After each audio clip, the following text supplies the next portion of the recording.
ఇక్కడ ఎమ్మెల్యే గారు కానీ మేము కానీ ఉంది అభివృద్ధి చేయడానికి.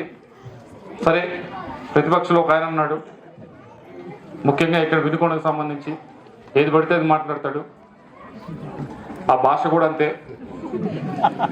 కొద్దిగా పోయినసారి ఎలక్షన్ సమయంలో అయితే మేము మేము క్యాంపెయిన్కి వచ్చినప్పుడు ఆయన స్పీచ్లు పెట్టి వినిపించాల్సి వచ్చినప్పుడు మొదటగా ముందు మైక్ తీసుకొచ్చి చెప్పేవాళ్ళం. ఏమని చెప్పేవాళ్ళం అంటే, అమ్మ మీ ఇంట్లో పిల్లలు ఉంటే కొద్దిగా చెవులు మోయండి అని చెప్పేవాళ్ళం. ఎందుకంటే అటువంటి భాష మనం వినాల్సి వచ్చింది కాబట్టి. ఇప్పుడు కూడా అదే మాట్లాడుతూ ఉన్నాడు. మొన్న జైలుకి వెళ్ళి వచ్చాడు. జైలుకి కేసు పెట్టిన తెలంగాణలో, జైల్లో పెట్టిన తెలంగాణలో, కేసు పెట్టిన తెలంగాణలో అయితే మనం పెట్టించామంటాడు. జైలుకి వెళ్ళిన తెలంగాణలో అయితే మనం. ఆయన ఇంకా ఆంధ్ర తెలంగాణ 2 రాష్ట్రాలు అని ఆయనకు అర్థం కావట్లేదు. ఇంకా ఆంధ్రాలో ఒక చీఫ్ మినిస్టర్ ఉన్నారు, తెలంగాణలో ఇంకో చీఫ్ మినిస్టర్ ఉన్నారని ఆయనకు అర్థం కావట్లేదు. అక్కడ ఏదో మనం కేసు పెట్టించామంటాడు. కేసు పెట్టించడానికి మనం ఇచ్చాం డబ్బులు. ఏది దొంగ ల్యాండ్ కొనడానికి 40 కోట్లు 50 కోట్లు ఉన్నది 40 లక్షలు కొనమని చెప్పి మనం ఇచ్చాం డబ్బులు. ఆయనే ఇచ్చాడుగా డబ్బులు. మరి దొంగ సర్టిఫికేట్లు చేయమని మనం డబ్బులు ఇచ్చామా? ఆయనే డబ్బులు ఇచ్చాడుగా. ఆయన అకౌంట్ నుంచి డబ్బులు ఇచ్చాడుగా. ఆయన డబ్బులు ఇచ్చి దానిలో కేసు ఎదుర్కొని జైలుకి పోతే మనం పెట్టించాం, మనం పంపించాం అంటాడు. మాకు వేరే పని ఏం లేదా? మాకు ఒక్క నిమిషం టైం కూడా నీ మీద వేస్ట్ చేయడం అనవసరం. మీ గురించి ఆలోచించడం అనవసరం, మీ గురించి వేస్ట్ చేయడం అనవసరం. అటువంటిది మిమ్మల్ని జైలు పంపించి లేకపోతే మీ మీద కేసులు పెట్టించి మాకు అవసరం ఏమిటి?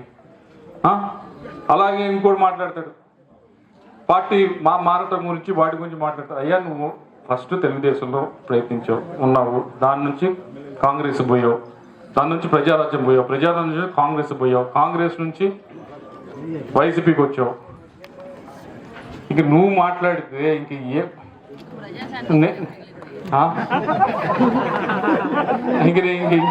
ఇంక నేను ఆయనకి ఏం చెప్పాలో నాకు అర్థం కావట్లేదు. ఇంక మళ్ళా ఇంకోటి మాట్లాడేది ఏంటంటే మోసం, కృష్ణదేవరాయలు మోసం చేశాడని ఈ మధ్య ఒక కొత్త ఎత్తుకున్నాడు. అయ్యా, మోసం చేయటంలో నీకంటే పిహెచ్డి చేసినాడు ఎవడు లేడు.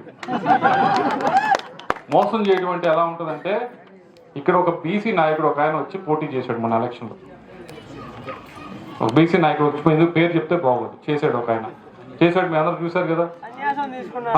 చేశాడు. చేస్తే ఆయన దగ్గర ఎలక్షన్ సమయంలో నాకు డబ్బులు అవసరం అని చెప్పి, ఈ బ్రహ్మనాయుడు గారు డబ్బులు ఇప్పించాయా, నాకు అప్పుగా ఇప్పించి ఎలక్షన్ అయిన 10 రోజులు ఇచ్చేస్తా అని చెప్పి ఆయన దగ్గర నుంచి ఆయన పేరు మీద 7 కోట్ల రూపాయలు అప్పు తీసుకున్నాడు. అప్పు తీసుకొని 10 రోజులు కాదు, 2 సంవత్సరాలు దాటింది ఇప్పటిదాకా. రూపాయి ఇవ్వకుండా ఆయన్ని నానా ఇబ్బందులు పెట్టి, ఆయన అవమానపరిచి, డబ్బులు అడిగితే బండబూతులు తిట్టి, ఇన్ని చేసినవాడి నువ్వు మోసం చేయటం అంటే ఇది. ఇంకా మోసం చేయడం అంటే, మీ ఊర్లో హనుమాన్ ఉన్నాడు, తెలుసు కదా. సరే, మంచో చెడో ఉన్నాడు, ఆయనతో పాటు ఉన్నాడు, ఆ పార్టీలో ఉన్నాడు, కష్టపడ్డాడు, నీ కోసం కష్టపడ్డాడు, నీ కోసం కేసులు పెట్టించుకున్నాడు, నీ కోసం తన్నించుకున్నాడే. ఈరోజు ఆయన పరిస్థితి ఏంది? ఈరోజు ఏం చేసావు నువ్వు హనుమాన్ని? నువ్వు ఈరోజు ఆయన్ని నానా మాటలు బండబూతులు తిట్టి, ఎలక్షన్ ఓడిపోయిన తర్వాత బండబూతులు తిట్టి, కనీసం ఆయన ఇంట్లో గేటు దగ్గర కూడా రాని పరిస్థితి తీసుకొచ్చాడు. మీ ఊర్లో ఉన్నాడు, వెళ్ళి అడగండి ఏ విధంగా మాట్లాడతాడు, ఏ విధంగా ఆయన్ని అసభ్యకరంగా భాషతో మాట్లాడాడు, ఏ విధంగా మోసం చేశాడు అనేది హనుమయ్య గారిని అడిగితే చెప్తాడు. నీ కోసం పనిచేసిన మనిషిని నువ్వు ఏ విధంగా మోసం చేసావో తెలుసు. మీ ఊర్లో ఉన్నవాడిని అడగండి. నువ్వు మోసం గురించి మాట్లాడితే, నువ్వు కేసుల గురించి మాట్లాడితే ఇంక ఏం మాట్లాడేది?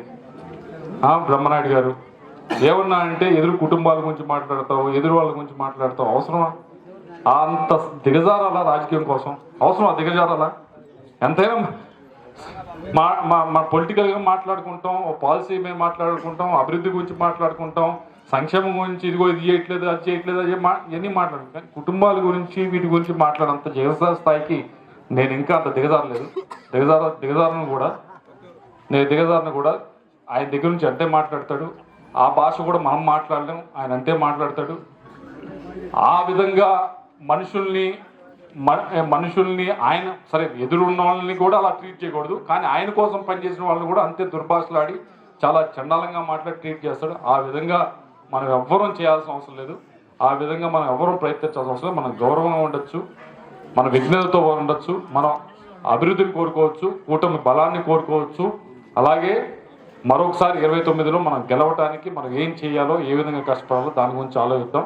ఆయన గురించి 1 నిమిషం 2 నిమిషాలు ఆలోచించినా కూడా దానికి టైం వేస్ట్ అని నా ఉద్దేశం. దాని గురించి మాట్లాడటం కూడా అనవసరం. మరొకసారి ఇటువంటి మంచి కార్యక్రమానికి పిలిచారు మీరు అందరూ కూడా. ఈ కార్యక్రమంలో కూడా అది మాట్లాడటం అనవసరం, కానీ ఊరు వచ్చాము రాగానే నాకు చెప్పాడు హనుమయ్య వాళ్ళ ఎవరో రిలేటివ్ వచ్చి ఆయన అంటున్నాడు.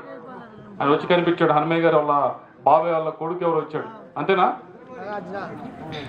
బాబాయ్ వాళ్ళ కొడుకే కదా, అన్న కొడుకు, హనుమయ్య గారు అన్నయ్య కొడుకు అక్కడ కలిసాడు. కలవగానే నాకు గుర్తొచ్చాడు మాట్లాడాలి కదా. ఏంది పరిస్థితి అంటే దారుణంగా ఉందండి పరిస్థితి అన్నాడు. అందుకని మాకు గుర్తొచ్చి మాట్లాడండి, లేకపోతే అది కూడా మాట్లాడండి కాదు. కాబట్టి మరొకసారి ఈ మంచి కార్యక్రమాలు పిలిచినందుకు అందరికీ ధన్యవాదాలు తెలియజేస్తూ తీసుకుంటాం.